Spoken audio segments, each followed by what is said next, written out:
खबर राजस्थान के ब्यावर जिले के बर ग्राम से है, जहां पर बर ग्राम में सीएससी में निदेशालय चिकित्सा स्वास्थ्य एवं परिवार कल्याण विभाग एवं एफआरएचएस इंडिया के डॉक्टर नवीन सोनी के द्वारा बीते माह महिलाओं के नसबंदी के ऑपरेशन किए गए थे, जिनमें आशा बागड़ी, जना गहलोत, शारदा, ललिता, गुड़िया के नसबंदी के ऑपरेशन भी किए गए थे। जिनमें से इन महिलाओं के ऑपरेशन के केस बिगड़ने से, उनके पेट में गांठ बनने से दर्द होने को लेकर ऑपरेशन के मात्र 5 दिन बाद ही महिलाओं ने परिजनों के साथ अस्पताल पहुंचकर शिकायत की थी, लेकिन महिलाओं की शिकायत के बावजूद भी अनदेखा किया गया।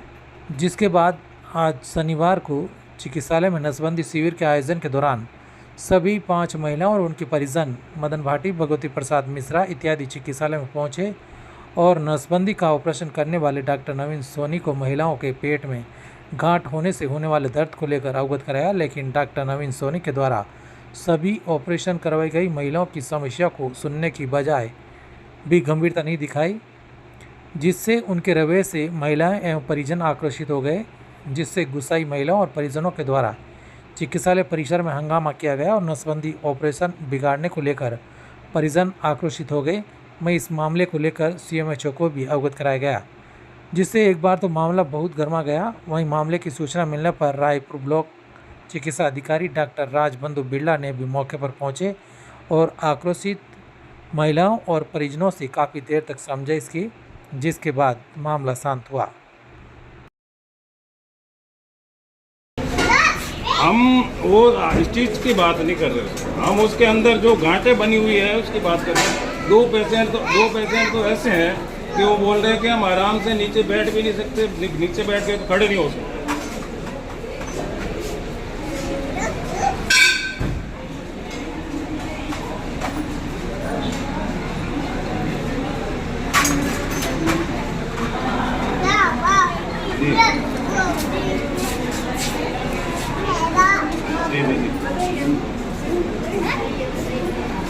सोनोग्राफी के लिए भी सर वहाँ कोई मैडम के पास भेजा था इन्होंने, तो आपके वहाँ तो क्यों लगी रहती है, ध्यान नंबर्स रहते हैं, तो बाहर से करवा के भी बेचारों ने वहाँ चेक करवाया।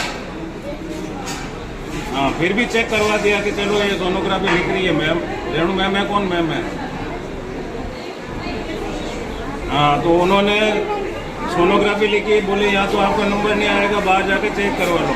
तो बाहर जाके सोनोग्राफी करवा के सेम डे चेक करवाया, उन्होंने ट्रीटमेंट लिखा, वो भी अभी कोई फर्क नहीं है। उनके गांठ तो डिजोल्व होनी चाहिए ना सर, ट्रीटमेंट से वो तो गलनी चाहिए ना अंदर,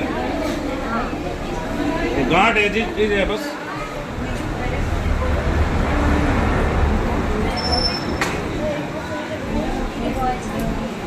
जी जी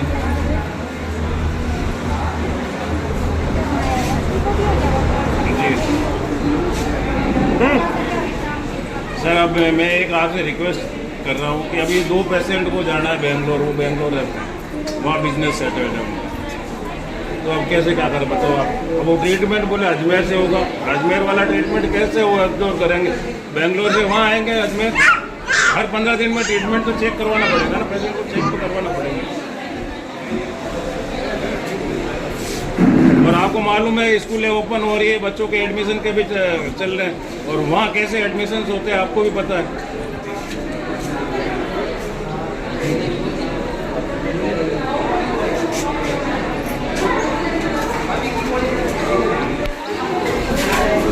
ऑप्शन यही है सर, इनसे कह दो कि ये जहाँ ट्रीटमेंट करवाए और रिटर्न में जाना पड़ेगा सर। पेशेंट की कुछ कंडीशन बिगड़ गई तो ये इनकी रेस्पॉन्सिबिलिटी है कि जहाँ ट्रीटमेंट करवाना चाहे करवाए, क्योंकि अब बेंगलोर वाले मेरी खुद की रियल सिस्टर है। अब बच्चा अकेला है सर वहाँ पे बेंगलोर में, कसम खा के बोल रहा हूँ मैं। उसके फादर भी इनकी तबीयत खराब होने के चक्कर में दिया जी भी यहाँ आए हुए हैं, कौर साहब भी यहाँ आए हुए हैं।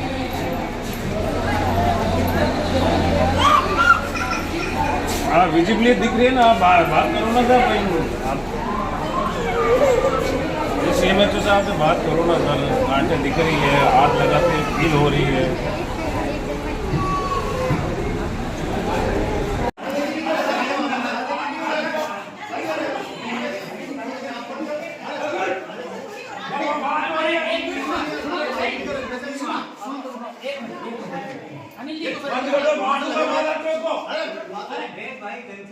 ढंग से नहीं, बंद कर इसको।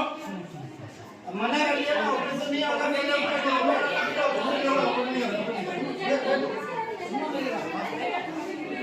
हाँ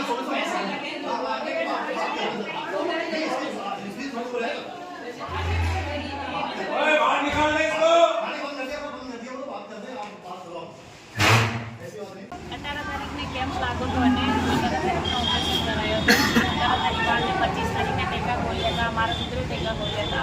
અને ત્યાં પાણી આવું લાગ્યું હતું ટેકા ખોલ્યા છે ને હવે પેલા મેં એમને નવલજી સાથે નાય શીખાયા હતા. હવે બોલે ઠીક है जाइए 5 दिन कोर्स किया तो 5 दिन कोर्स में कोई फर्क नहीं पड़ियो मैंने आज आया था. आज आया जाने पड़े भाई दूसरा डॉक्टर आया के चेक जो ऑपरेशन करियो तो वही डॉक्टर चेक करी तो जो हल्की सी गांठ है निकल जाए. मैं बोलियो तो बहुत ज़्यादा दर्द है हमारे में दिखाने भी किया तो वे क्या कि इतनी सी है और ज़्यादा भी प्रॉब्लम है तो मैं अभी हाथों हाथ कट लगाने निकाल दूँ गांठ के. मैं कैसे कैसे निकाल दूँगी गांठ में तो बहुत तकलीफ है कि ठीक है 1 हफ्ते बाद में वापस आना ठीक हो जाएगा. फिर नहीं हुआ तो मैम जो मैम कोर्स लिया था ना हमारा केस लिया था ना उन्होंने बोला कोमल मैम ने तो वो उनकी जवाबदारी थी तो वो आके हमको घर आके खुद का गाड़ी करके किराए लेके और ब्यावर गए थे.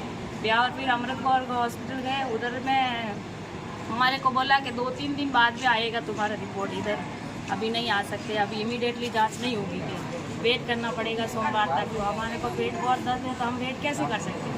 और इधर मैं तो मेरा मम्मी के घर आके ऑपरेशन कराया था. मेरा ससुराल जेतारन में है.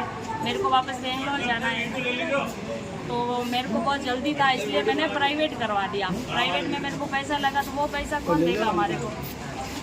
वो अभी इसलिए वापस कंप्लेन करने के लिए आए और अभी भी कुछ फर्क नहीं है. आप वीडियो में भी देख सकते हैं इतना ज़्यादा गांठ हो गया है मेरे को. इतना बड़ा गांठ था ये भी आप दिखा सकते हैं जो कोई नहीं है उसको मेरे से भी ज़्यादा पड़ेगा. नॉर्मल लग रहे लेकिन नॉर्मल नहीं है. हमारे भी ज़्यादा है तकलीफ. डॉक्टर ऐसे ही बोल रहे हैं नॉर्मल. डॉक्टर ने बोला अभी भी और गए थे वो बोला आ गए तो अच्छे हुए नहीं इन्फेक्शन हो जाता है. मशीन इन्फेक्शन हो गया करके ऐसा बोल रहे हैं. आज क्या बोला आप यहाँ शिकायत लेके आए हो तो ये और हो जाएंगे बोले बोले दवाई मिलेंगे. नहीं फर्क पड़ता है तो अजमेर आओ. अजमेर 1 महीना तो हो गया बोले दवाई लेते. अभी अजमेर पहुंच जाएंगे.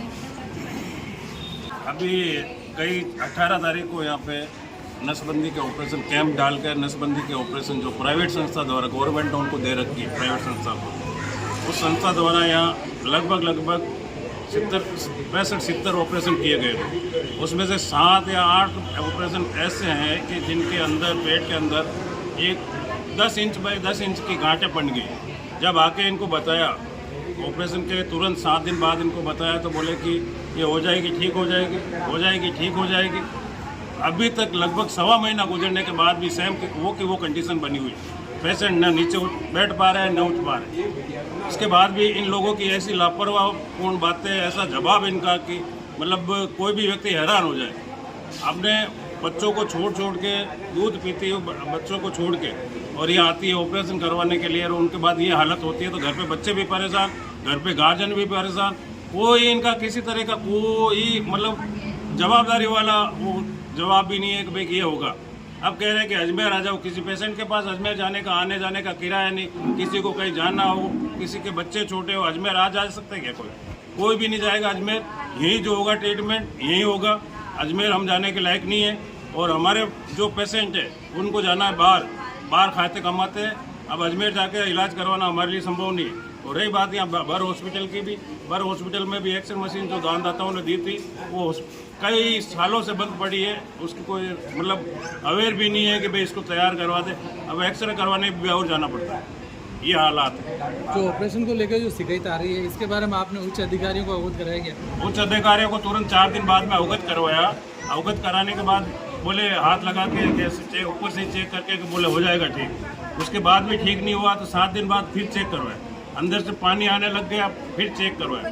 चेक करवाने के बाद बोले कि हाँ ये दवाई लिख के देते हैं. दवाई लिख के दे दी. उस दवाई से भी 10 दिन बाद भी कोई फर्क नहीं. फिर अवगत करें, तो बोले कैंप में आएंगे जब देखेंगे। इनकी ये भी जवाबदारी नहीं है कि भाई हम वहाँ जाके फिर से कैंप करके और जो पेशेंटों की हालत बिगड़ी हुई है उन पेशेंटों को हम रीचेक करें। बिरला जी को अवगत कराया तो उन्होंने शिकायत की थी CMHO साहब ने। CMHO साहब ने कहा कि हम इस प्रक्रिया पर तुरंत एक्शन लेकर जो भी हमारी तरफ से बनता है वो कार्रवाई करते हैं।